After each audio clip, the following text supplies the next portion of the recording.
বাজার কারসাজিকারীদের বিরুদ্ধে সরকার কঠোর অবস্থানে রয়েছে। চাঁদাবাজি কমলে নিত্যপণ্যের দাম কমবে বলে দাবি করেছেন অর্থ উপদেষ্টা ডক্টর সালেউদ্দিন আহমেদ।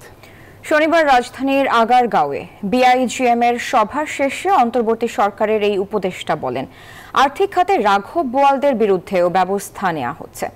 বলেন, কালো টাকা সাদা করার সুযোগ না থাকায় এনবিআর অর্থ লোপাটকারীদের সহজেই ধরে ফেলবে।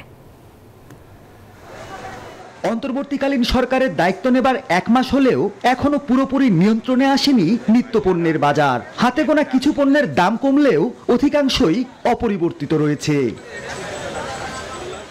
সকালে রাজধানীর আগারগাঁওয়ে বিআইজিএম এর সভা শেষে বাজার পরিস্থিতি নিয়ে কথা বলেন সরকারের বাণিজ্য উপদেষ্টা ডক্টর সালেউদ্দিন আহমেদ। বলেন, বাজার কারসাজিকারীদের বিরুদ্ধে কঠোর অবস্থানে সরকার। এনজিওর কিস্তি প্রথমবার বিকাশ পেমেন্ট করলেই 20 টাকা ইনস্ট্যান্ট ক্যাশব্যাক। এটা বড় একটা মার্জিন থাকে, তাই না? কারণ বাজারে 4 বার হাত বদল হয়। চাঁদাবাজের ব্যাপারটা আমরা ডিসিদের কাছে বলেছি আরেকটু শক্তভাবে, এই যে মোপাই সাথে বা আমার এসেকে বলবো, এটা হলে কিন্তু অনেকটা একেবারে যে কমে নাই তা না। কিন্তু আর্থিক খাতের রাঘব বোয়ালদের বিরুদ্ধে ব্যবস্থা নেওয়া হচ্ছে বলেও জানান সরকারের এই অর্থ উপদেষ্টা।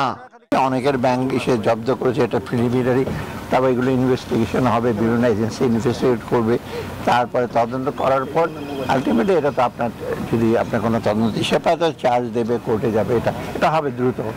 শিল্প কারখানার অস্থিরতা কমাতে মালিক শ্রমিক এবং রাজনৈতিক দলগুলোর সাথে আলোচনা চলছে বলেও জানান তিনি। মাহমুদুল হাসান, নিউজ 24, ঢাকা।